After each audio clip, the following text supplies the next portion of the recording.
juste pour qu'on comprenne comment il fonctionne et qu'on comprenne comment nous on doit se comporter. Toute la Torah c'est pour ça. Les gens ils pensent que c'est pour une science, c'est pas une science. Donc là, Baruch Hu nous donne juste la façon dont lui il se comporte, et comme ça en étudiant la Torah on va comprendre le comportement d'Akadosh Baruch Hu, et on va essayer de faire comme lui.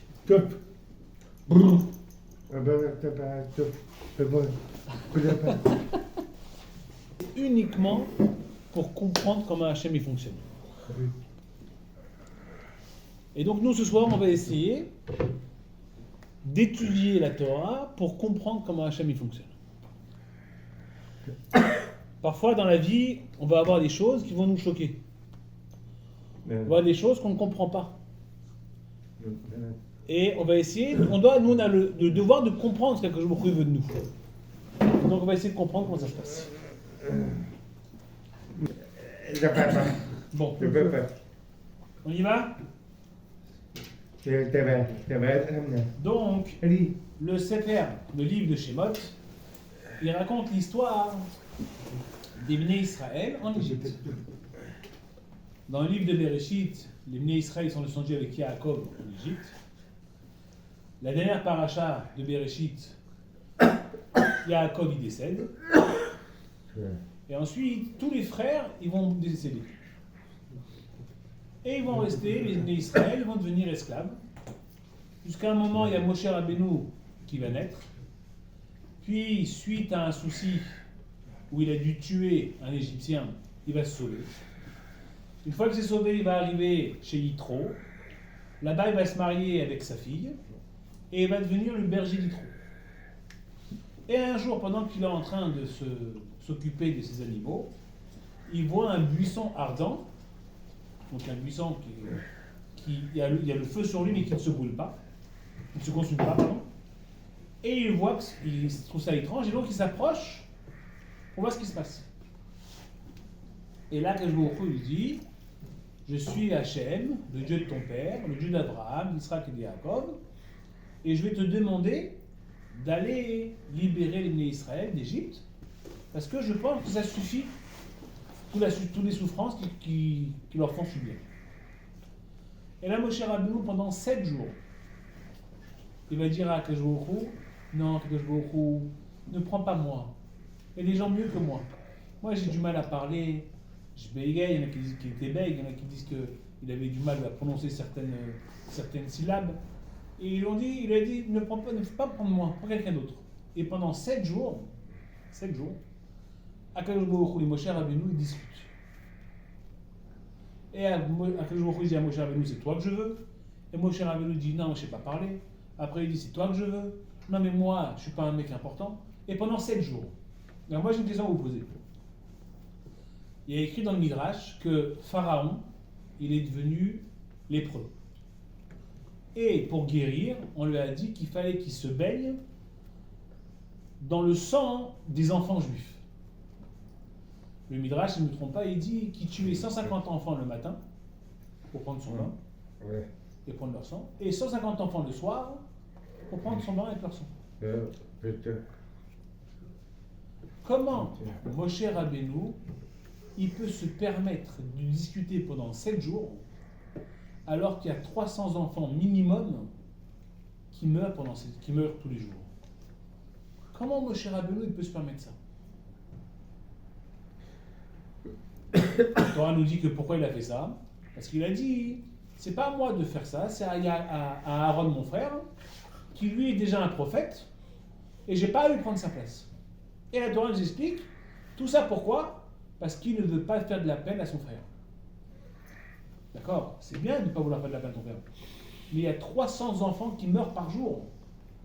Et il y a tout ton peuple qui est esclave, qui reçoit des coups de fouet, qui porte des charges très lourdes. Et toi, juste pour ne pas faire mal à ton frère, tu te permets de discuter pendant 7 jours.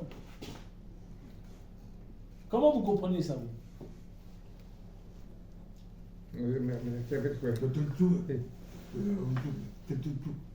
Il dit ça a Mais duré t'as 7 vu jours. Ouais, Pourquoi? Ça a duré 7 jours. Ouais, il sert, il dit. Il dit, bah non, c'est pas bien, il va être puni pour ça. Il va être condamné que 7 jours. D'accord, mais il va être qu'un 7 jours. Mais comment Moshe Rabbeinu a pu faire ça?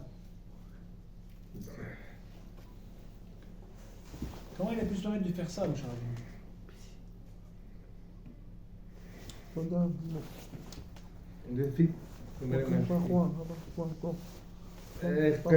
je sais, il était peut-être pas au courant de cette situation, il n'y avait pas WhatsApp. C'est sûr qu'il est. Puis, En tout cas, même 40 ans, il est parti même chez s'il Yitro. n'est pas au courant, disons qu'il n'est pas au courant, d'accord? Et lui, on dit qu'il n'est pas au courant. Mais au moins, il sait que ses frères, ils sont comment ça s'appelle? Ils sont esclaves. Ça, il le sait, ça.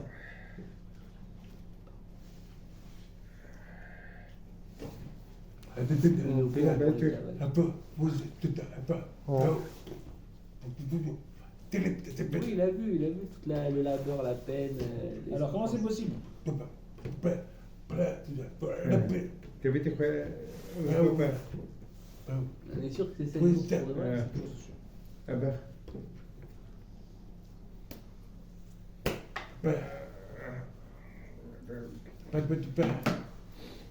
Il y a une fois, hein, Eliyahu Hanavi, il est venu voir le Harizal. Et il lui a dit, écoute-moi bien, si toi et moi, on va prier ensemble maintenant, ma chère, il peut venir.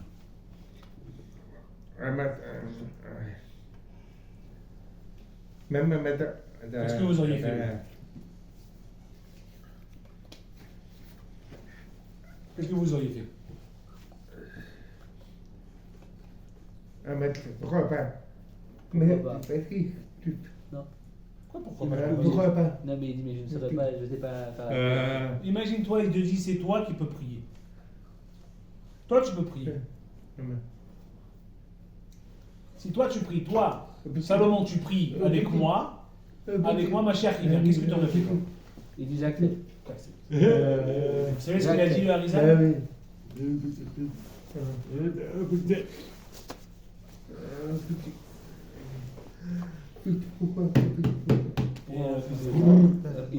Isabelle, elle dit quoi, elle?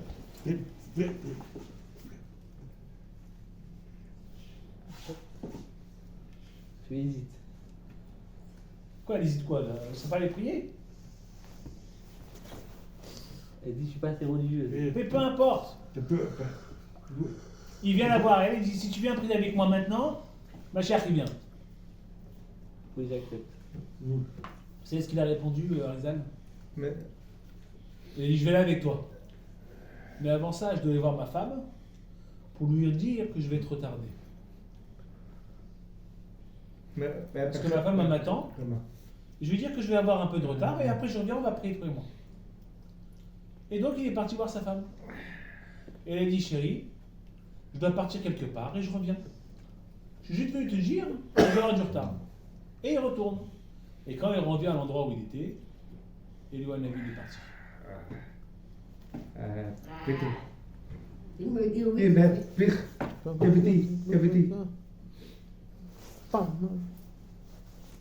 Alors tout le monde pose la question à Harizal. Je comprends pas. C'est pas grave, ta femme m'attend. Et donc voilà, maintenant on se prend encore. Donc tout le monde dit, mais pourquoi t'as fait ça? C'est pas grave, ta femme elle aurait attendu, c'est pas grave. C'est pas la première qui attend. Nous aussi des fois on attend. Il a dit le Harizal, une chose qui se fait en faisant du mal à un juif ne réussira jamais. C'est impossible de faire quelque chose qui fait du mal à un juif, et peu importe le mal que ça lui fait, mais dès que ça lui fait du mal, cette chose-là, elle ne réussira jamais.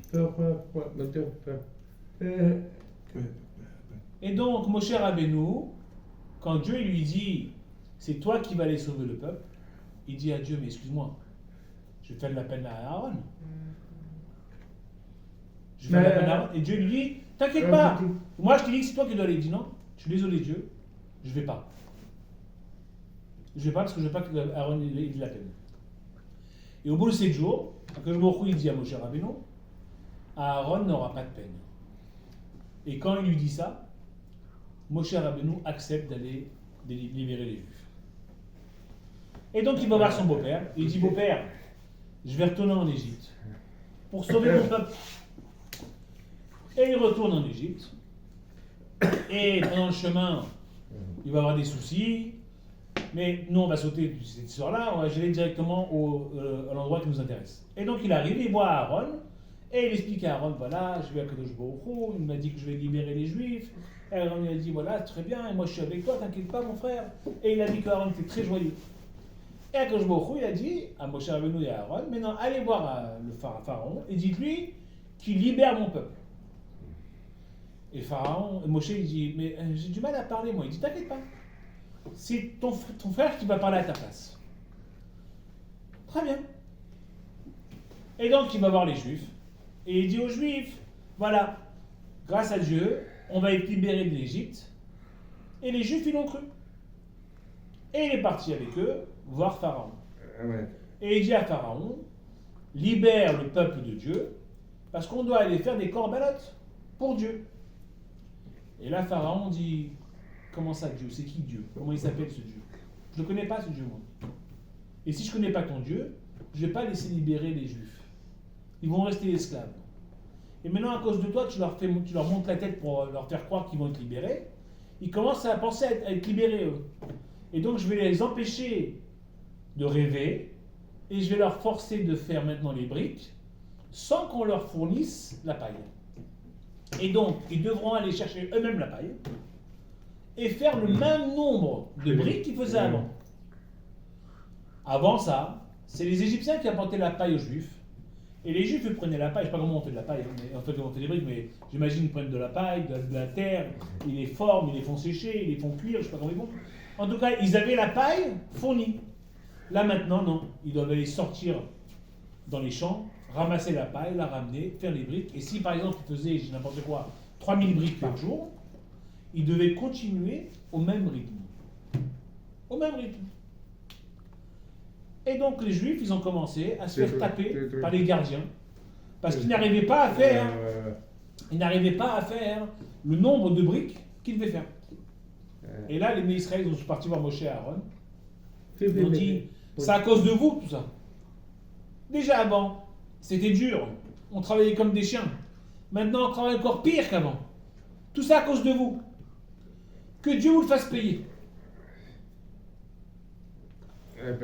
Et donc on arrive à la fin de la paracha Shemot. Et Moshe Rabbeinu vient voir Akadosh Baruch Hu et il lui dit comme ça. Akadosh Baruch Hu. Des questions?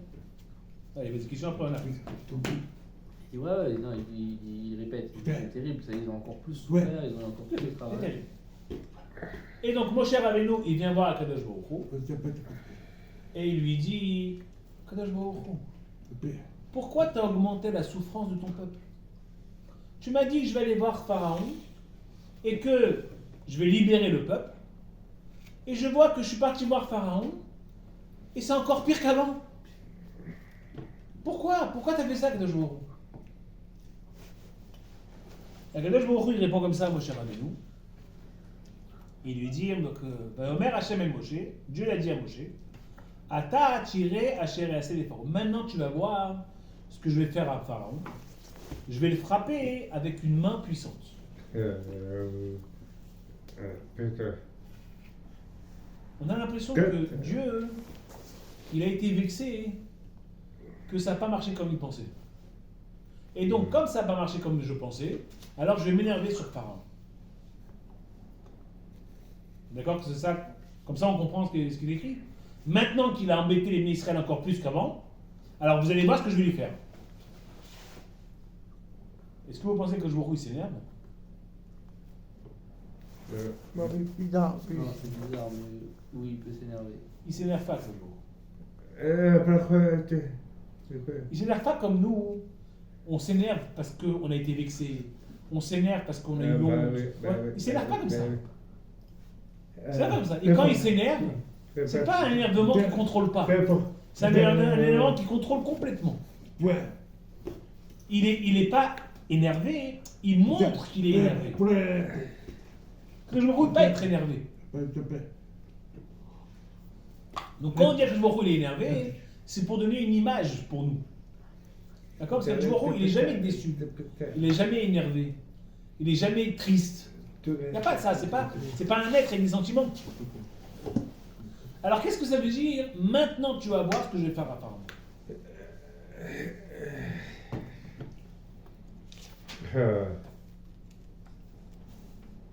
Ok?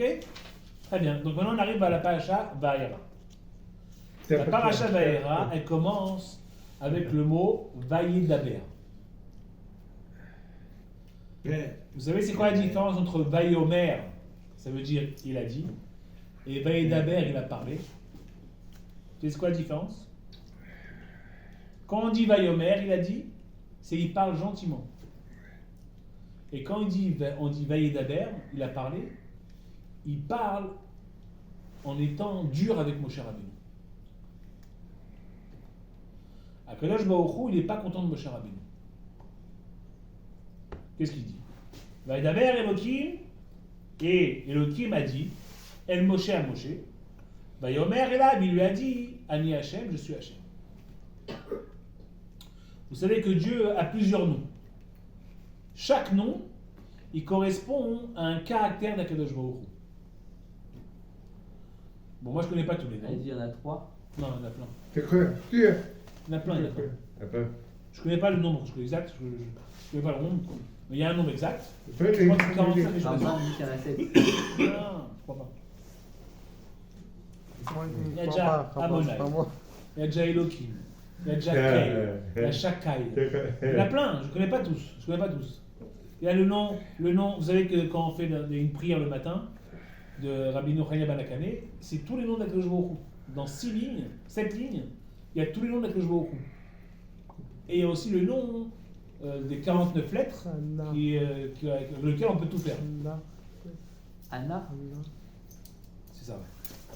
C'est pas cette fila-là. D'accord? C'est une fila où il y a tous les noms d'Akadosh Baruch Hu. En tout cas, deux qu'on connaît, c'est Amonai et Elohim. On le lit dans chaque bracha. Baruch ata Amonai, Elokeinu, c'est comme Elohim. Et c'est quoi la différence entre les deux noms? Amonai, c'est le nom quand Akadosh Baruch Hu, il est miséricordieux. Il est gentil. Et Elohim, c'est quand Dieu il fait Midat Adin. Je ne sais pas comment traduire Midat Adin. Il est en train de juger sévèrement. Il juge sévèrement. Donc, Amonai, c'est miséricorde, gentillesse. Elohim, c'est sévère. Donc, si maintenant on regarde le passouk qu'on vient de voir, Vayedaber Elohim. Non, pas Elohim. C'est pareil, Elohim, tout ça c'est pareil. Oui, c'est Non. pareil. Elohim. Ouais, c'est pareil. Ah, Ah oui. Elohim, Elohim. mais c'est une autre. Oui, bon, c'est Oui, mais c'est conjugué, pareil, quoi. ouais. Oui, d'accord. En tout cas, le passouk il dit comme ça. Vayedaber Elohim, Dieu qui est en train de juger sévèrement, il parle méchamment à Moshe Rabbeinu. Vayomer Elab, il lui dit, Ani Hashem, je suis un Dieu miséricordieux. Miséricordieux. Attends, je comprends pas. Ou tu es sévère, ou tu es miséricordieux. Tu ne peux pas être les deux en même temps. Dans ce verset-là, que jour il dit, je suis le Dieu sévère, je suis le Dieu miséricordieux. Qu'est-ce que ça veut dire? C'est comme si un père, il est en train de gronder son fils en souriant. Le gosse, il va pas comprendre. Papa, t'es énervé ou t'es heureux? Si t'es énervé, faut pas sourire.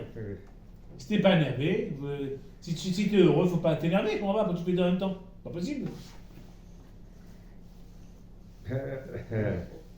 Donc comment c'est possible que Baruch Hu, il fait sévère et en même temps miséricorde? Le Midrash, il vient nous expliquer qu'est-ce qui se passe. Akadosh Baruch Hu, il est énervé vers Moshe Rabbeinu. Il lui dit voilà, tu sais, moi j'ai connu des gens beaucoup mieux que toi avant. Il dit c'est qui cela? C'est Abraham, Yitzhak et Yaakov. Ça, c'était des gens bien. Eux. Toi, t'es pas quelqu'un de bien. Pourquoi je suis pas quelqu'un de bien? Il dit Abraham, je lui ai dit, quitte ta maison, va en Eretz Israël, et je vais te faire un grand peuple, je vais te faire un enfant, et tu vas être riche. Il est parti de chez lui, il est arrivé en Israël, la famine. Qu'est-ce qu'il a dit Abraham? Rien. Il n'a rien dit. Après, je l'ai amené, il est parti en Égypte, et là, Avimelech, il a pris sa femme. Pharaon a pris sa femme. D'accord? Pharaon a pris sa femme, et il voulait aller avec sa femme. Ensuite, il est reparti, il y a eu Avimelech qui a fait la même chose. Ensuite, il a eu un enfant, et quand son enfant il est venu, qu'est-ce que je lui ai dit? Allez, va le sacrifier. Et jamais Abraham n'a jamais rien dit.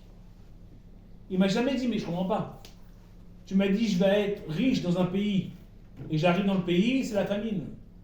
Tu m'as dit, je vais être heureux, et j'ai que des problèmes avec ma femme. Tu m'as dit, je vais avoir un enfant, quand j'ai un enfant, tu me dis, tue-le.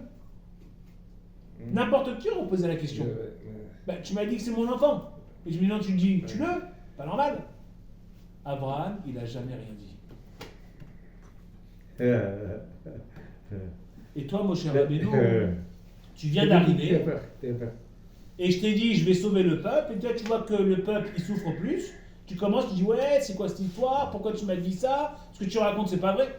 Déjà, il te pose des questions. Et donc, je vois il n'est pas content de Moshe Rabbeinu. Maintenant, moi, je vais vous poser une question. Franchement. Moshe Rabbeinu, il a dit à Akadosh Baruch Hu, ne me prends pas moi, s'il te plaît. Moi, je ne suis pas un mec bien. Prends quelqu'un de bien. Il y a des gens très bien. Moi, je ne suis pas quelqu'un de bien. Et Akadosh Baruch Hu lui dit, c'est toi que je veux. Il dit, mais non, mais je ne suis pas bien, moi. C'est toi que je veux. Donc, Moshe Rabbeinu, il dit à Akadosh Baruch Hu, c'est toi qui as insisté. Moi, je ne suis pas quelqu'un de bien. Mais c'est toi qui as insisté. Moi, je ne voulais pas faire ça. C'est toi qui m'as dit, toi, je veux toi. Maintenant, tu cries sur moi en plus. C'est comme par exemple, David, il m'appelle, il dit, Steve, tu peux venir faire la peinture chez moi à la maison? Et moi, je lui dis, je ne sais pas peindre. Je ne sais pas faire la peinture. Il me dit, allez, viens, s'il te plaît, viens. Et je vais chez lui, et je fais la peinture, dégueulasse. Et David, il me dit, mais pourquoi tu as fait la peinture comme ça? Et je lui dis, je t'avais dit que je ne sais pas peindre. C'est toi qui m'as dit de venir quand même. Moi, je t'ai dit que je ne sais pas peindre. Donc c'est la faute à qui? À moi ou à lui? La faute à David. À lui.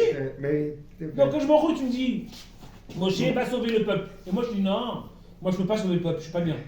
Je me dis, si, je veux que c'est toi. Et maintenant, parce que je te pose des questions, tu cries sur moi en plus.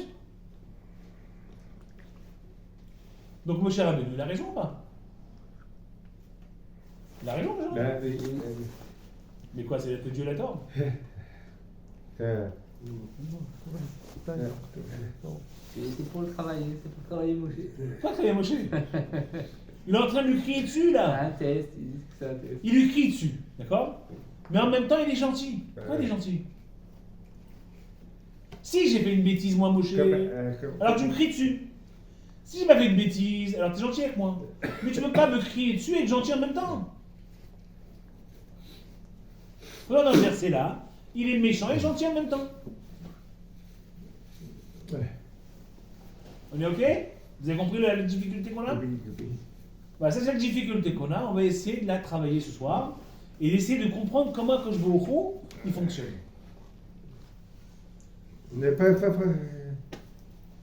Hein? C'est pas grave, c'est pas grave. Les Égyptiens travaillaient, les Juifs travaillaient en Égypte, les pauvres. Maintenant, j'ai une autre question qui va essayer peut-être, de nous ouvrir notre sujet. Il y a écrit qu'à Pessah, on doit se considérer comme des gens libres. Et c'est pour ça qu'on doit faire une belle table, on doit prendre les plus beaux ustensiles, on doit s'habiller comme il faut, avec, selon les Sfarades, une djellaba comme les gens, les bourgeois. Selon les Ashkénazes, je ne sais pas comment ils s'habillent les Ashkénazes, comme ça. Ok. En tout cas, nous on s'habille avec des djellabas, et on s'allonge sur les fauteuils, et on mange à coudées, comme des rois. Et donc on montre qu'on est libre, on est des gens libres. Par contre, dès qu'on commence le seder, qu'est-ce qu'on fait? On prend la galette, on la coupe comme ça, et on met de côté. Vous savez pourquoi on fait ça?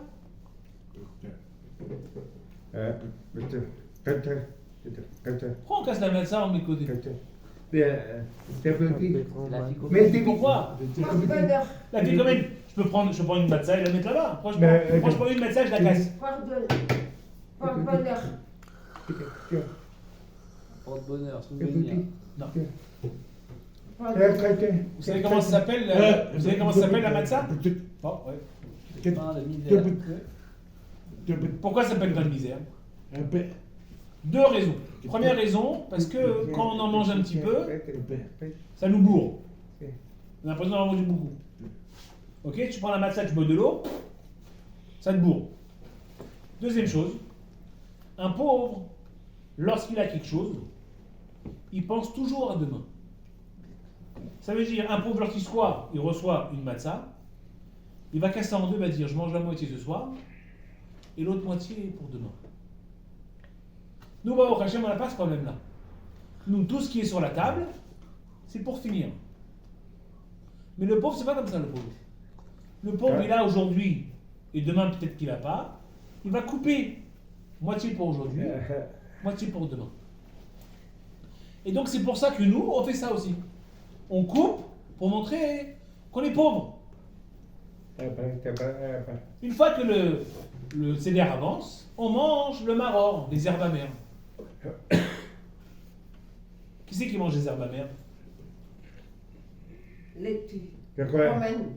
Oui, par exemple. Mais par exemple, mais pourquoi on mange ça?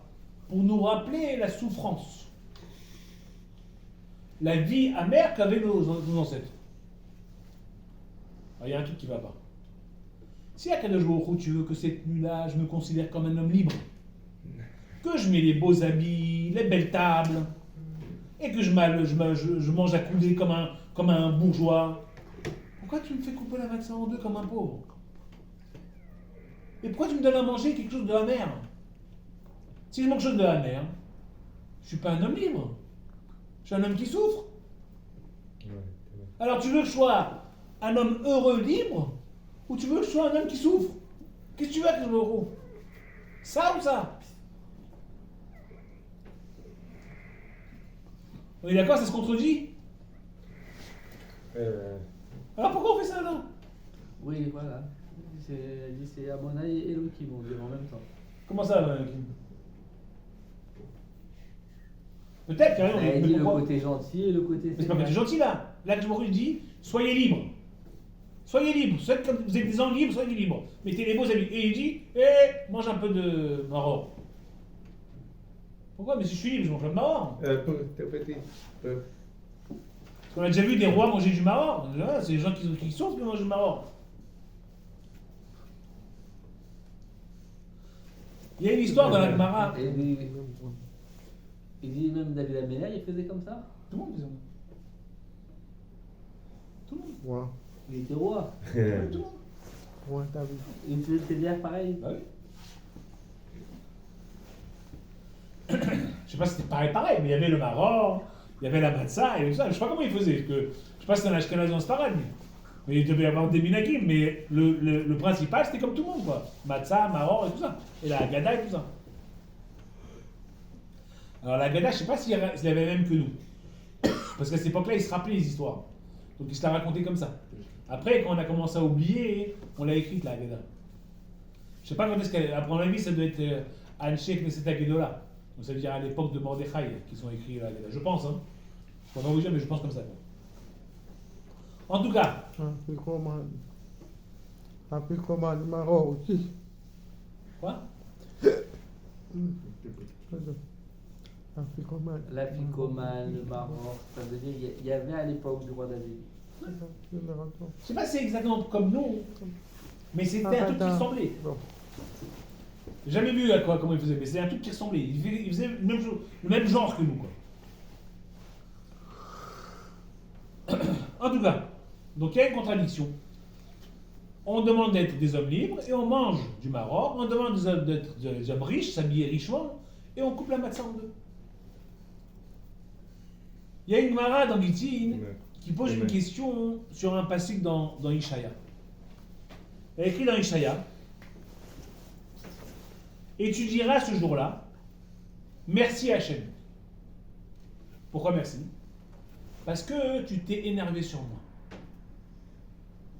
La Gemara pose la question, quel est le fou qui dit merci Hachem quand il s'énerve sur lui? Bah oui. Il est fou lui. Et il dit attends, écoute la fin du pasouk. Yashav apecha, ça a calmé ta colère. Unhameni, et tu m'as consolé. Et la Gemara ne comprend pas. Je comprends rien à ce verset.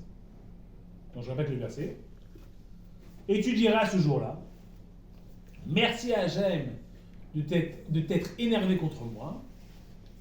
Cela a calmé ta colère et tu m'as consolé. Et la Gemara dit ça ressemble à l'histoire de deux copains. Il y a deux copains qui sont partis à la foire. Avant, comment ça se passait? Il n'y avait pas les commandes sur Internet. Il y avait la foire des tissus dans une ville. Tous les vendeurs de tissus du monde, ils allaient à la foire. Ils achetaient leurs tissus. Ils ramenaient ça chez eux. Et pendant 6 mois, 1 an, ils travaillaient avec tout ce qu'ils avaient acheté. Et donc, il y a deux copains qui sont allés à la foire des tissus. Et ils arrivent. Et chacun, il cherche. Trouve pas. Et un des deux copains, il trouve un lot de tissus magnifique. Et pour pas cher. Et donc il dit, je prends tout. Je prends tout ce que vous avez. Et il dépense tout son argent.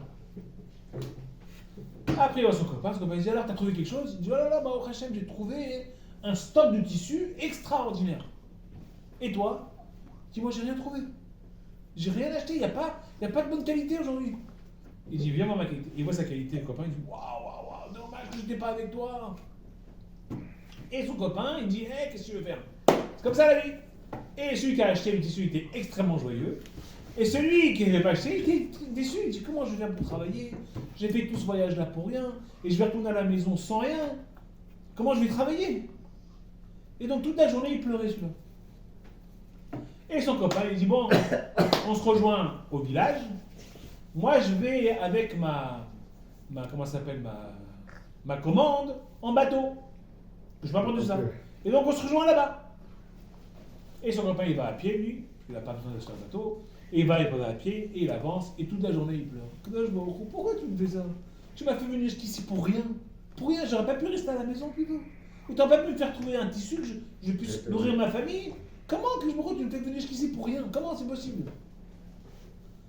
Et quelques jours plus tard, je dis n'importe quoi, une semaine plus tard, il arrive à son village. Et il voit la femme de son copain qui a fait les achats en train de pleurer. Il dit, qu'est-ce que t'as, pourquoi tu pleures? Il dit, t'es pas au courant? Je dis, non, je suis pas au courant, qu'est-ce que c'est? Mon mari, il a trouvé des tissus extraordinaires. Il a mis tout son argent dans les tissus. Il dit, bah alors, bah au Hachem. Il dit, non, le bateau, il a coulé. Il a tout perdu. Tout perdu. À ce moment-là, son copain, il a dit, oh là là, bah au Hachem. Moi, j'ai rien acheté, mais j'ai encore mon argent dans la poche. Lui, il a tout acheté, mais il a tout perdu maintenant, l'argent et les tissus. Merci à Kadosh Baruch Hu. Et ça, c'est l'explication du verset. Ce jour-là, tu diras merci à Kadosh Baruch Hu de t'être énervé sur moi. Et comme tu t'es énervé, ça a calmé ta colère contre moi, et j'ai été consolé. Est-ce que vous comprenez le verset? Vous comprenez le verset ou pas?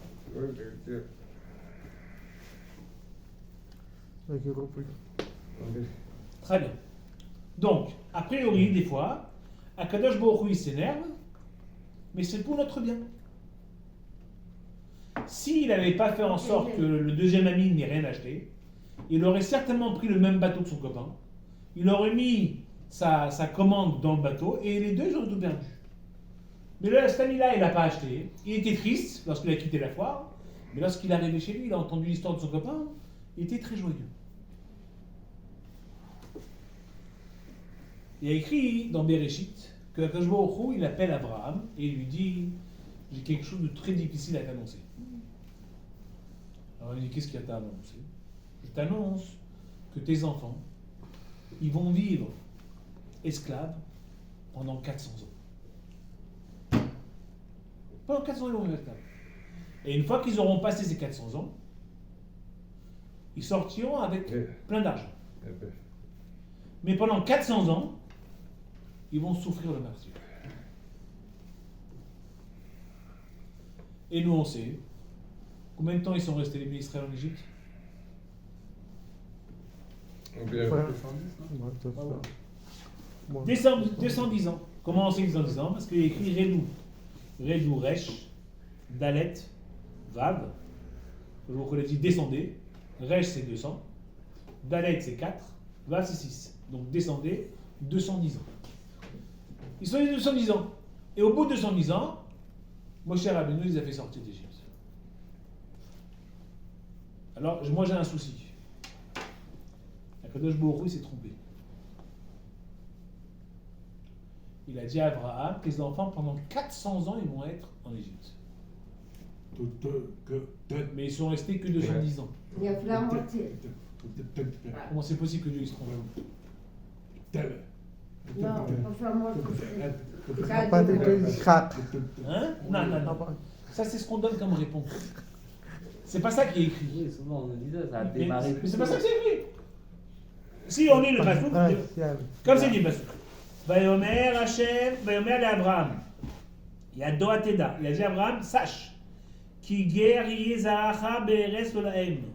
Ils seront des étrangers dans une terre qui ne leur appartient pas. Va Avadoum, et ils vont les asservir. Veinu otan, pour les faire souffrir.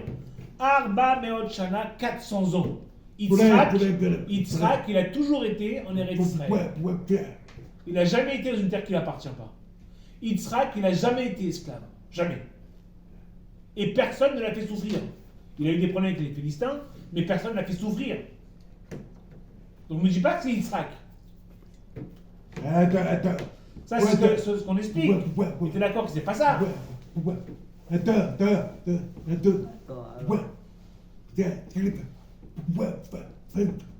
dit pourquoi on remonte, pourquoi ils ont été esclaves. La Torah, Joseph, non, la Torah ne nous dit pas pourquoi elle est esclave. il dit les frères ils l'ont vendu. La Torah, elle ne nous dit pas Comme pourquoi. esclave. Non, mais c'est avant. Avant cette histoire-là, Abraham, il sait qu'on va devenir esclave. Ah oui, attends. Oui, ils ont fait des enfants en Égypte et c'est comme c'est les enfants de leur. Enfin, ils payent pour ce qu'ils ont fait à leur frère. Non, mais avant qu'il l'ait fait, Abraham, quand Dieu dit ça à Abraham, il n'y a même pas Yaakov. Yaakov, il n'est pas encore là. Il lui dit, tu sais quoi, ils vont être esclaves.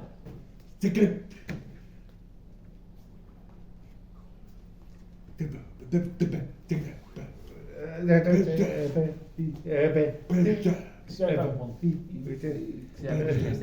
avant, bref. Non, il faut qu'ils comprennent. Non, lui, il dit l'explication pourquoi ils ont été esclaves. Non. Je répète une fois. Écoute bien. Dans la Torah, il y a une sorte de destin. Et Akadosh Baruch Hu, il profite d'une erreur ou d'une faute pour nous dire que c'est à cause de ça qu'on va remplir le destin. Mais le destin, c'est déjà écrit avant nous. Donc, avant que Yaakov il soit marié, Abraham, il savait que les enfants d'Israël, ils allaient être esclaves en Égypte. Pas en Égypte, être esclaves dans un pays étranger. Avant que Yaakov il naisse. Avant que Yaakov il naisse. Donc c'est pas à cause de Yosef, parce qu'avant Yosef, Dieu lui a dit ça va être comme ça. Oui, oui. Ok? Il manque 190, oui. Donc comment c'est possible que Dieu il se trompe? Comment c'est possible que Dieu il se trompe? Non. Quoi non? Compare. Non, mais il faut Il a écrit 400 ans. Il a dit 400 ans, Abraham. Non.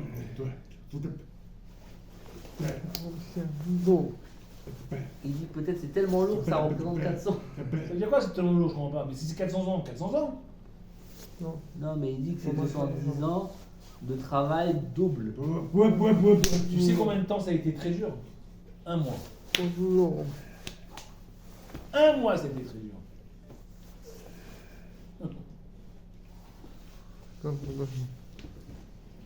Bon, en tout cas, la réponse est ce qu'il a dit. Bon, vous essayez de comprendre comment ça fonctionne. Comment ça fonctionne? Comment ça marche? C'est-à-dire que je me dis 400 ans, c'est 400 ans. C'est pas 210, c'est 400. Le Keli Yakar, c'est un Mefaresh de la Torah. Toujours, il sort des explications très très jolies. Keli Yakar, ça veut dire l'ustensile cher. Pas cher le prix, qu'on aime quoi. Et lui, il explique comme ça. Il est dit, qu'est-ce que ça veut dire quand Akadosh Baruch Hu, on a dit à la fin de la paracha de Shemot, on a dit, Akadosh Baruch Hu, il a dit à Moshe, maintenant que Pharaon il a fait ça, il va voir ce qui va lui arriver sur la tête. Qu'est-ce que ça veut dire? On en a dit, quoi, Akadosh Baruch Hu, il s'énerve? En fait, il explique, le Kéléaka, quand Akadosh Baruch Hu, il a dit, ils doivent rester 400 ans en Égypte. Mais si on regarde bien hein, dans la paracha de Shemot, il y a écrit que Pharaon, il a rendu plus dur l'esclavage. Un esclavage, on va dire, c'est, allez, 10 kilos de souffrance par jour. Et donc, si tu fais 10 kilos de souffrance par jour, ça fait 3650 kilos par an. Si maintenant, toi, tu me fais souffrir pas 10 kilos par jour, mais 20 kilos par jour, et donc ça fait environ 700 kilos par an, alors mes années elles vont être divisées par deux. Parce que comment il fonctionne? Il ne fonctionne pas par rapport au temps. Il fonctionne par rapport à la souffrance. Plus c'est dur, plus c'est court. C'est comme par exemple, imaginez-vous, il y a une personne, elle a volé une banque. Elle arrive devant un jugement, et le juge dit voilà, pour ce que tu as fait, tu dois aller 14 ans en prison. Et en prison, tu devrais travailler 7 heures par jour. Après 7 heures, tu fais ce que tu veux. Tu restes dans ta cellule, tu fais ce que tu veux. Mais pendant 7 heures, tu dois travailler pour rembourser ce que tu as volé. Le mec, il dit, vous êtes sûr, c'est beaucoup 14 ans. Il n'y a pas une solution pour que je reste moins. Il dit, il y a une solution. Au lieu de travailler 7 heures, tu travailles 10 heures. Et donc, tu rembourseras en 10 ans. À votre avis, qu'est-ce qu'il va choisir celui-là? Il va choisir travailler plus et sortir plus tôt. Et donc ça que Baruch Hu, il a dit à Moshe Rabbeinu. Moshe Rabbeinu lui a dit, Baruch Hu, à cause de toi, Pharaon il a rendu plus dur l'esclavage. Baruch Hu lui répond, étant donné qu'il a rendu plus dur, et donc à cause de cette difficulté supplémentaire, ils ont atteint toute la souffrance qu'ils devaient avoir, maintenant je vais pouvoir faire sortir Israël, et je vais montrer à Pharaon qu'est-ce que je vais lui faire. Parce que avant ça, je ne pouvais pas. Parce que je devais attendre un certain nombre de souffrances. Mais comme il a augmenté la souffrance, ça a accéléré le prix que devait payer Israël. Et donc, c'est pour ça qu'il dit que maintenant qu'il a augmenté la souffrance, je vais pouvoir lui montrer ce qui va se passer. D'accord? Donc, c'est pas que Baruch Hu s'est énervé. Quand Baruch Hu, il a dit maintenant qu'on a atteint la puissance, je peux y aller moi. Belle explication. Hein? C'est beau. Je dirais merci au Kéliaka. Il dit, mais je trouve pas logique, moi, que Abraham Avinu il a été informé que ses enfants ils vont souffrir, mais pas, pourquoi c'est pas Abraham lui-même qui prend la souffrance et pas les enfants, les petits-enfants? Pourquoi c'est la descendance qui va subir? Alors, selon la Kabbalah, Adam Arishon, il a fait une avéra particulière. Il est parti, il savait qu'il était avec Chava. Ensuite, Chava lui a fait manger le fruit interdit. Et il a quitté Chava. Il s'est éloigné d'elle. Il était énervé et il s'est parti. Et qui c'est qui est venu voir? Une femme démon. Elle s'appelle L-I-T. Il est parti avec elle. Et comme c'est un démon, il a fait Zera le Matana. Et donc, ça a créé des âmes qui ont été perdues. Et vous savez que l'endroit le plus impur du monde à cette époque-là, c'était l'Égypte. C'est là-bas qu'il y avait les pires hommes, les pires sorciers. C'était l'endroit le pire. Et donc c'est là-bas que les démons allaient. Et donc, Akadosh Baruch Hu, il a dit à Abraham, vous allez devoir rattraper toutes les âmes qui sont là-bas. Si maintenant Abraham il sera allé tout seul là-bas, il aurait attrapé combien d'âmes? 1, 2, 3, 10, 100, 1000? Pas plus. Et comme il a envoyé tout le peuple juif, ils étaient pratiquement 10 millions le peuple juif. Je sais pas combien, mais 10 millions. Eux, ils ont pu rattraper beaucoup plus vite les âmes. Et donc c'est pour ça qu'il n'a pas envoyé Abraham, mais ses descendants qui étaient nombreux. D'accord? Ça c'est l'explication selon la Kabbalah. On a après l'explication que le Baruch Hu, il a des fois des comptes à faire qui ne nous regardent pas. Et donc il a dit à Abraham, je ne vais pas te cacher quelque chose, sache que ton peuple, tes descendants, ils vont devenir esclaves pendant un moment. Ok? Et tout. Et voilà. Sans donner l'explication. En tout cas, on revient à notre histoire. Donc, étant donné que Akadosh Baruch Hu, il a vu que Pharaon, il a augmenté la souffrance, et donc, grâce à ça, le taux de souffrance qui devait être sur le nez Israël, il est arrivé plus vite. C'est pour ça qu'il a pu les faire sortir au bout de 210 ans, au lieu de 400 ans. Et on raconte une histoire. Une fois, il y a une personne qui avait des gros problèmes de parnassa. Il n'arrivait pas. Chaque mois, au bout du 15 du mois, il a découvert. Et il ne sait pas quoi faire. Et un jour, il écoute un shiur d'un rave.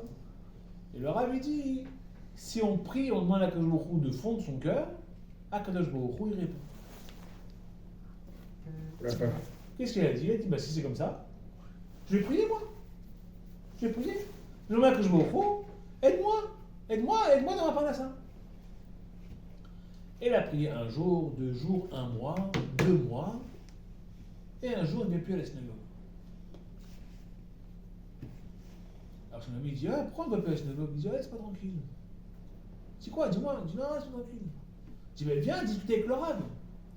Et il dit, moi pas. Il l'amène chez le rave. Alors il dit, qu'est-ce qui se passe? On ne va plus à la synagogue. Je dis, rave, excusez-moi, je vais être franc avec vous. Moi, j'ai des gros problèmes de parnassa. Et vous m'avez dit que quand on prie à Kadosh Baruch Hu, que Baruch Hu nous répond. Avant que je commence à prier, le 15 du mois, j'étais à découvert. Depuis que je prie, le 10 du mois, je suis à découvert. Donc c'est pire encore. Donc je me suis dit, je vais arrêter de prier. C'est mieux. Si sans prier, je suis en découvert le 15 du mois et en priant le 10 du mois, j'arrête de prier. C'est mieux. Parce que si je continue de prier, le 5 du mois, je vais être à découvert. Mais selon l'explication du Keli Yakar, qu'est-ce qu'il lui a dit le Rav d'après vous?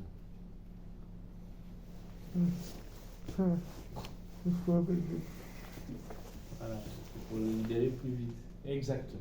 Il lui a dit non, t'as pas Non. compris. Pas moi. T'as pas C'est compris. bien compris. Normalement, Bien compris. tu devais souffrir, je dis n'importe quoi, 6 mois comme ça. Mais comme tu as pris Akadosh Baruch Hu, il a augmenté la souffrance pour rapidement te sortir du problème de Parnassa. C'est pas que ta prière elle n'a pas marché, au contraire. Ta prière elle a marché et que Baruch Hu, il veut vite te faire sortir. Donc il te fait souffrir plus encore. Comme ça, tu vas être libéré plus tôt. Voilà. Comme cap sur les deux toits, pareil. Voilà, pour se débarrasser. Voilà, Hazard. Félicité, ben, comment Qu'est-ce qu'il a dit? C'est difficile à comprendre. Non, c'est pas difficile à comprendre. Non, il a compris. compris. D'accord. Oui, il a une question. Il dit donc, je travaille de plus en plus lourd, j'ai le même salaire. C'est ça. Moi, je suis pas Dieu. Moi, je suis pas Dieu. Mais déjà, raconte l'histoire. Il dit que c'est comme un même travail. Il dit à un rythme, on va dire, normal et un rythme effréné, mais c'est le même salaire dans les deux. Il dit autant garder le rythme normal. Je ne sais pas. J'ai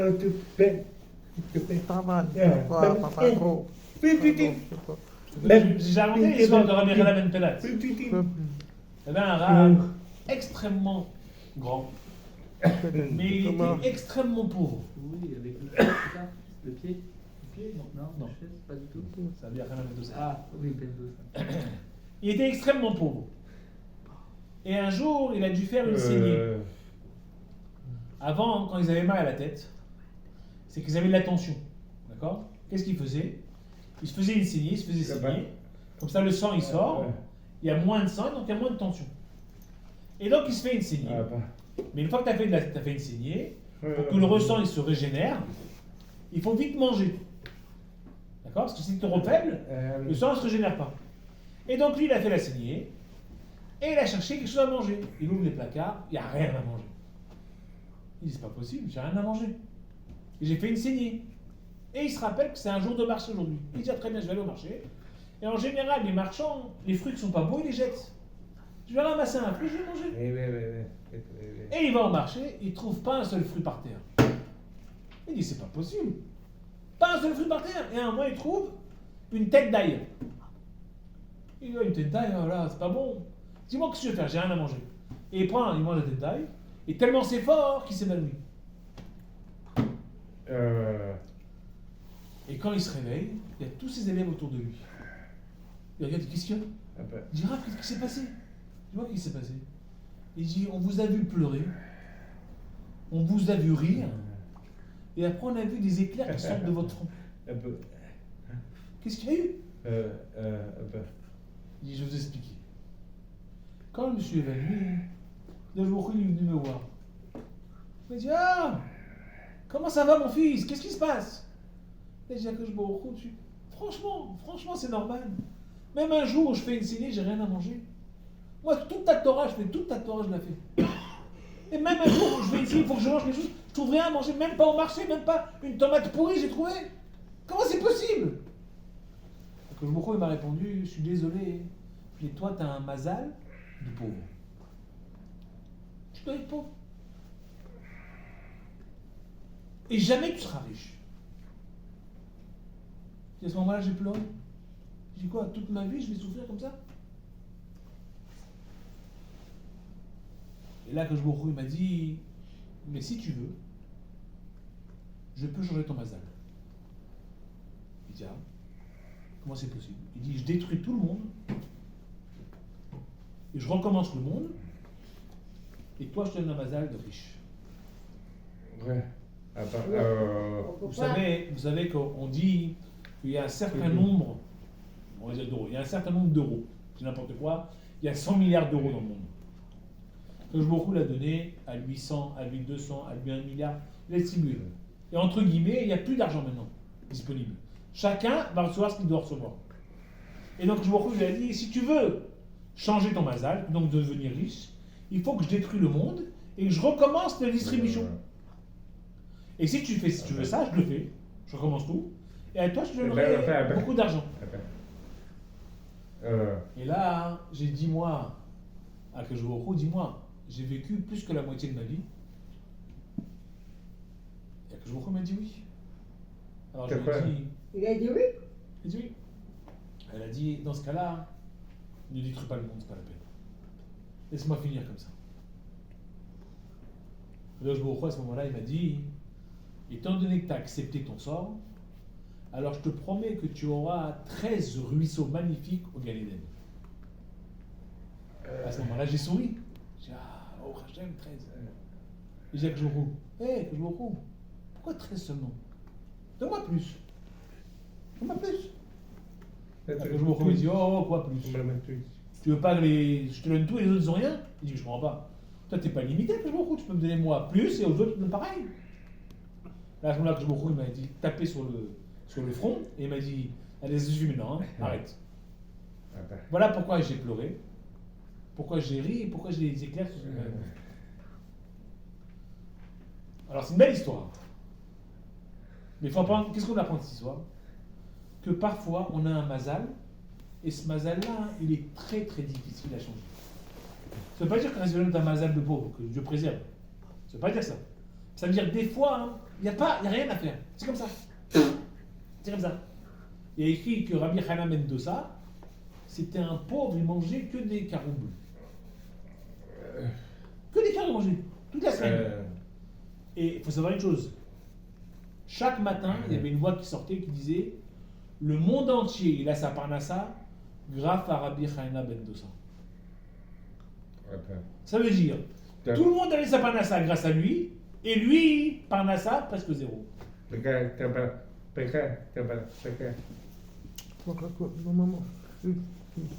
dit les gens, ils peuvent faire la tzedaka à Rabbi Mendoza. Tout à fait. Mais maintenant, quand tu as un mazal de pauvre, même si on te donne des milliards, tu vas les perdre. Tu vas les perdre. Tu peux pas changer. Le mazal, tu peux pas changer. On peut changer avec le tefila et tout ça. D'accord? Mais c'est très difficile à changer le mazal.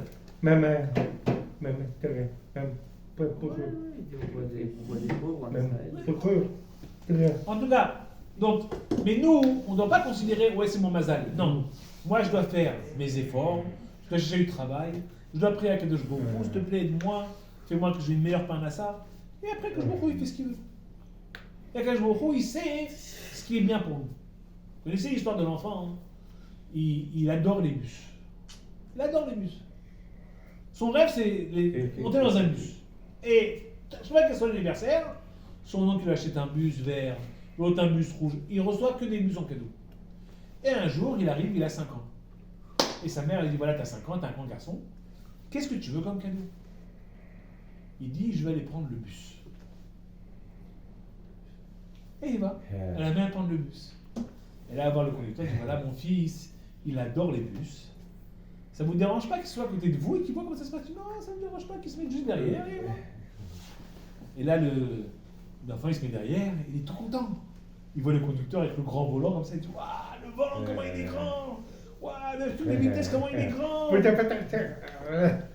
Et après, il voit, il dit, ah, monsieur le bus, le conducteur, ouvrez la porte! Il appuie sur la porte, il appuie sur le bouton, et la porte elle s'ouvre. Après, il dit, viens, après, il dit, viens, appuie sur le bouton. Il appuie sur le bouton, la porte est ferme. Le petit est tout content, oh là! Il est tout content. Et après, il dit, tu veux venir sur mes genoux? Pendant que je suis arrêté, viens, tu montes sur le genou, vas-y, tourne le volant. Il est tout content. À un moment, le petit, il dit, allez, venez, on roule encore. Il roule, et il dit, monsieur, vous savez, quand moi je m'amuse avec mes bus, je fais en sorte que mon bus, il écrase les petites voitures. Écrase les voitures, toi aussi. Le conducteur dit, non, je peux faire ça. Il dit, s'il te plaît, écrase les voitures, s'il te plaît. Il dit, ça va pas, quoi, je vais tuer quelqu'un. Il dit, mais fais-moi plaisir. Il dit, mais ça va pas, je peux pas faire ça. C'est pareil. Des fois, nous, on demande à Kadosh Baruch Hu, oh là là, j'ai envie de ça, moi. Donne-moi ça, s'il te plaît. Kadosh Baruch Hu, il sait que si moi j'ai ça, c'est pas bien pour moi. Donc, qu'est-ce qu'il va faire, Kadosh Baruch Hu? Je te donne pas. Non, pourquoi Kadosh Baruch Hu, t'es méchant? Donne-le-moi, qu'est-ce que ça te coûte, toi? C'est pas bien pour toi. Je vais pas te les donner. Et dans ce cas-là, on peut prier pendant des années. C'est bien pour nous que je me donne pas. Ok, on revient à notre histoire maintenant. Pour bien comprendre cette chose-là, c'est que des fois, oui. il y a quelque chose qui est douloureux pour nous, mais qui en fait est très bien pour nous. Il y a un Téhilim, le Téhilim 32 si je ne me trompe pas. David Améler qui dit comme ça. Il dit viens, je vais te donner un conseil. Quand David Améler il dit je vais te donner un conseil, tout le monde ouvre les oreilles, d'accord, pour écouter ce qu'il donne conseil. Et c'est quoi le conseil qu'il donne?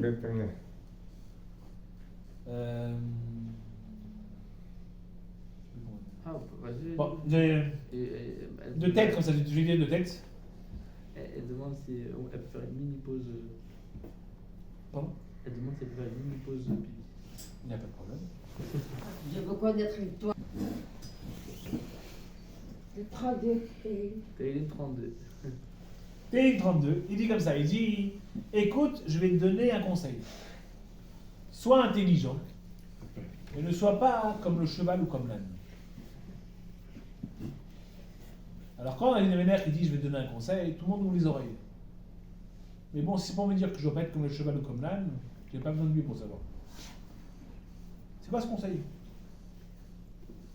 Et Rachid nous explique là-bas dans Téhilim, il dit l'âne et le cheval, on leur met des morts, d'accord? Et on tire sur la ficelle pour les coincer, d'accord? Et comme ça, quand on va les laver, nettoyer, il ne va pas mordre l'homme. Un cheval, quand tu embauches de lui et tu jettes de l'eau, il te mord.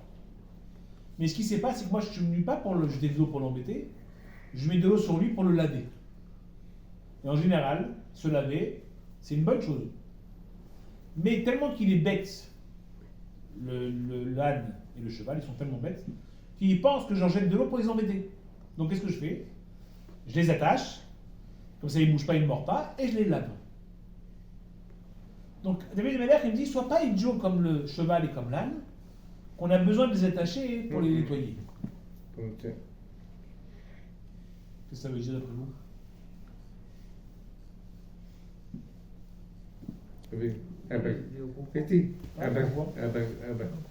C'est quoi? À quel moment ça arrive chez nous là?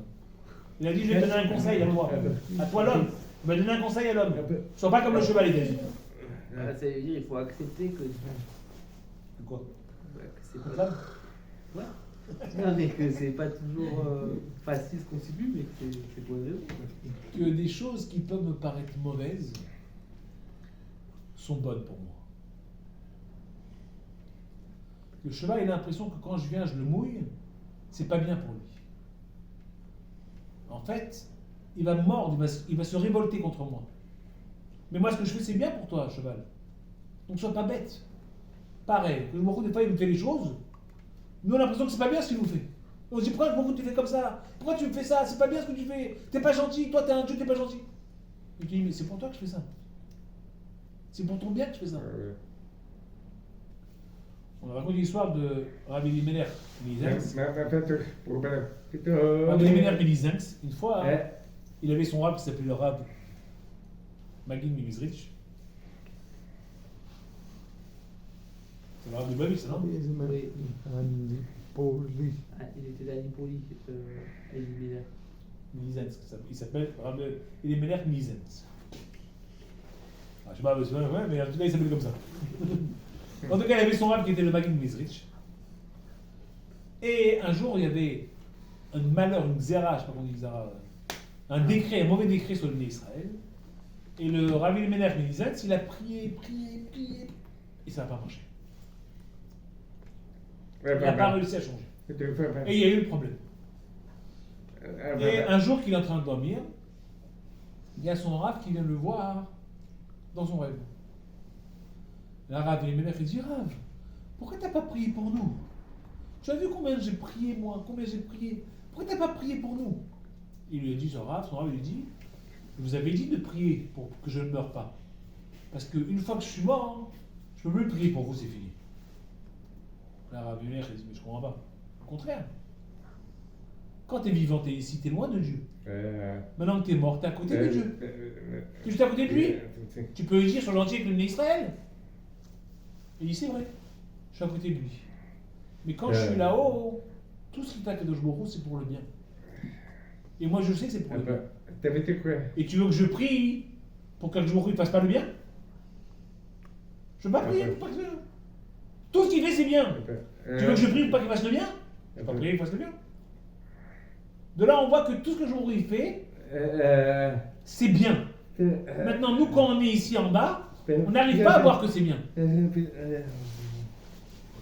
C'est comme vous savez qu'une fois, le Ramban, il avait une question. Il a écrit que Kadosh Baruch Hu, il connaît l'avenir. S'il connaît l'avenir, et qu'il peut tout faire, Kadosh Baruch Hu, il y a une question qu'on pose. Est-ce que Kadosh Baruch Hu, il peut créer une pierre qu'il ne pourra pas porter?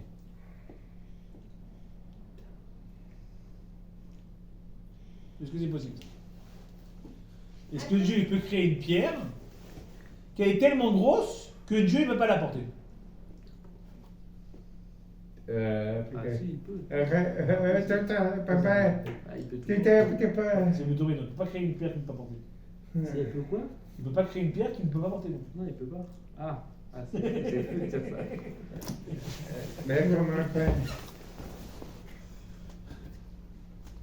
Putain, Mais si Dieu a le pouvoir de tout faire. Oui, mais cette question, elle est très. Bah, C'est une très dure question. Alors? On peut mettre une limite à HM. Oui, d'accord. Et pourtant, on est arrivé à un moment où il y a une limite obligatoirement. Il faut choisir laquelle. Alors on répond comme ça. S'il veut la porter, il la porte. S'il ne veut pas la porter, il ne la porte pas. Et donc, qu'est-ce que tu veux? Et donc le Ramban, il avait un problème. Il a écrit que le Baruch Hu, il connaît l'avenir. S'il connaît l'avenir, pourquoi si moi demain je vais manger du porc, je vais faire l'erreur de manger du porc, pourquoi est-ce que je vais être puni? Parce que si je reconnais l'avenir, j'étais obligé entre guillemets de manger du porc. Parce que c'était écrit, Steve, le 9 janvier 2024, va manger du porc. Donc est-ce que je peux changer l'avenir moi? Si je change l'avenir, ça veut dire que Dieu, il ne connaît pas l'avenir. Est-ce que vous comprenez? C'est une réponse simple. Oui. Pourquoi? Non, il dit que c'est la même chose, c'est que les humains, ils font ce qu'ils veulent. Non. Si je fais ce que je veux, ça veut dire que, regarde, ça c'est du porc. Moi je dis, je mange ou je mange pas. Qu'est-ce qu'il veut dire avec le jour? Il sait ce que je vais faire avec le jour? Oui, il sait. Il sait. Donc il sait que je vais manger. Il sait que je vais manger, d'accord? Est-ce que moi je peux ne pas manger? Oui, tu peux.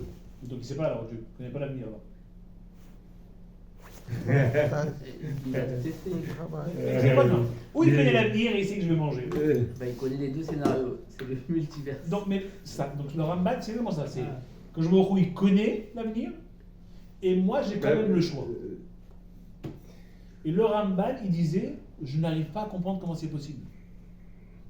Je n'arrive pas à comprendre comment c'est possible. Mais oui, Qu'est-ce qu'il a fait? Un jour, il y avait un de ses élèves qui était malade.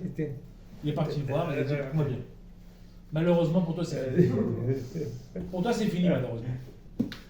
S'il te plaît, quand tu vas être au ciel, tu vas poser ma question. Et tu viens me voir dans mon rêve et tu me réponds à ma question. Il dit, mais il est rajouté comme ça. Et l'élève, il meurt. Et le Rambam, il dit, ah, ce soir, je vais avoir ma réponse. Bon, je suis triste que mon élève, il est mort, mais ce soir, je vais avoir ma réponse. Et il dort. Il se lève le matin. Il n'est pas venu le voir. Une semaine, 1 mois, 6 mois, 1 an. Il n'est pas venu le voir. À un moment, le Rambam, il fait des jeûnes, il fait des filotes. Tellement il fait des filotes que le soir, son élève, il vient le voir. Le Rambam dit, mais t'es malade toi ou quoi? Ma question qui me travaille depuis des années, tu dois me la donner, tu m'as oublié? Il dit, non, je t'ai pas oublié. Il dit, pourquoi t'es pas venu? Donne-moi la réponse. Il dit, là-haut, la question, elle n'existe pas.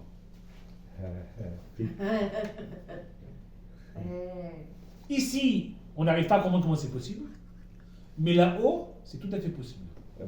Nettorie. C'est vrai. Donc de là, on voit de quoi que même le Ramban, qui est un des grands Rishon, lui, il était limité dans sa réflexion. Et la réflexion d'Akadosh Baruch Hu, elle était extrêmement supérieure à lui.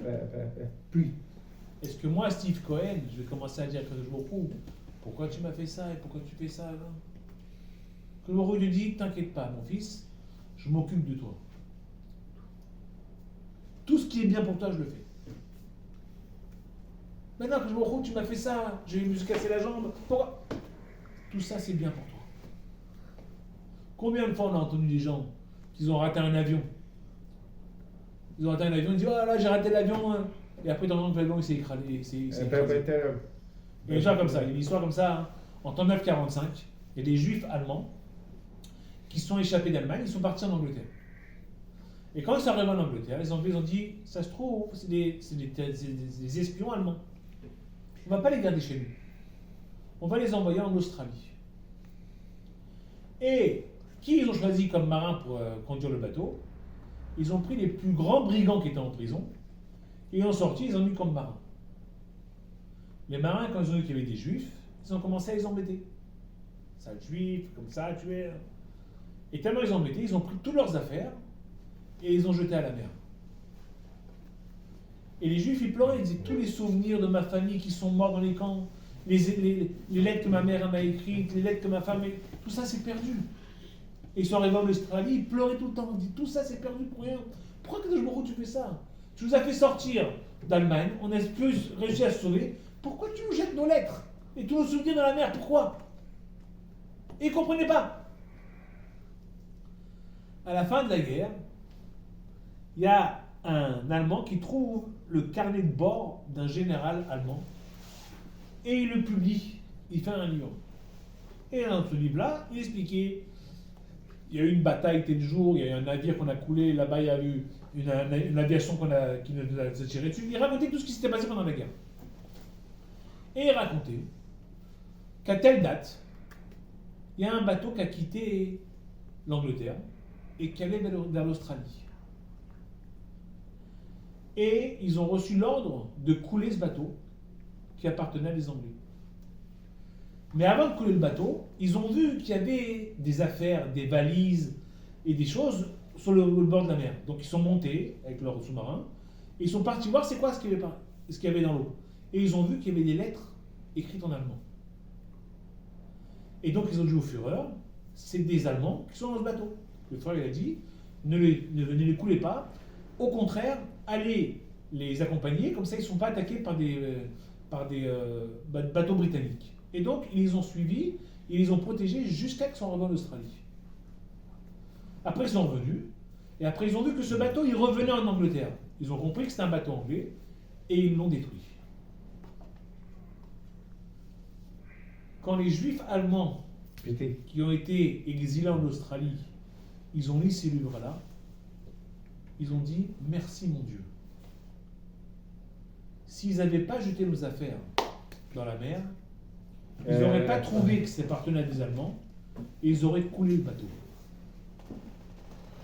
Et grâce à ça qu'ils ont jeté nos affaires, au Hachem, ils ont cru qu'on était Allemands, et ils n'ont pas coulé le bateau.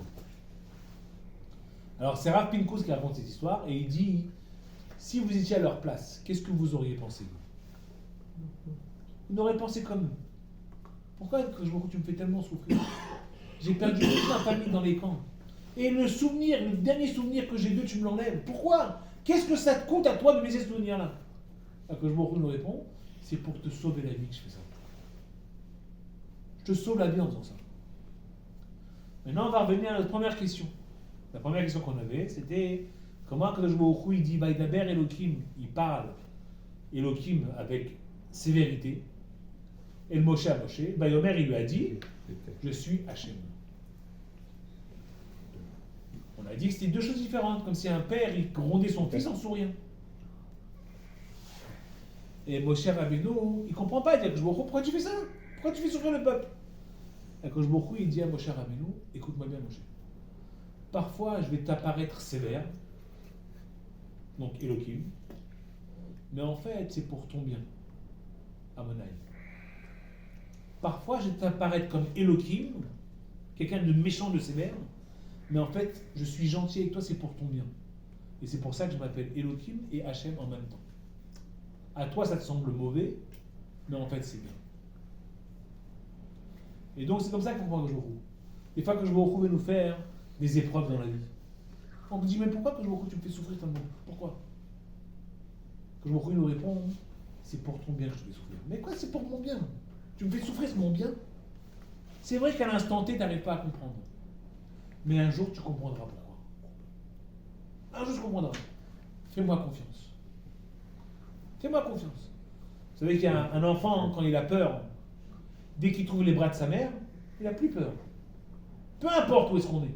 Tant qu'il est dans les bras de sa mère, il n'a pas peur. Pourquoi? Il sait, maman, elle est là pour me protéger. Et elle fera tout ce qu'il faut pour que je ne sois pas touché. Akadosh Baruch Hu dit, je suis comme ta mère, je suis comme ton père, moi. Je te prends dans mes bras. Même si tu as l'impression que je t'emprisonne, je te serre fort, c'est pour te protéger que je fais ça. C'est pour ton bien que je fais ça. Et donc, Baruch Hu, des fois, il nous apparaît sévère, Elohim, mais en fait, il est Amonaï, il est miséricordieux. Donc voilà, Baruch Hashem, on a compris comment Akadosh Baruch Hu peut se comporter avec nous. Et donc, il faut faire attention de ne pas s'énerver contre Akadosh Baruch Hu, et toujours dire à Akadosh Baruch Hu, merci. Même quand il s'énerve contre nous, on dit merci à Akadosh Baruch Hu de t'être énervé contre moi, parce que grâce à ça, tu vas me consoler. Be'ezrat Hashem, qu'on soit toujours comme ça. Amen.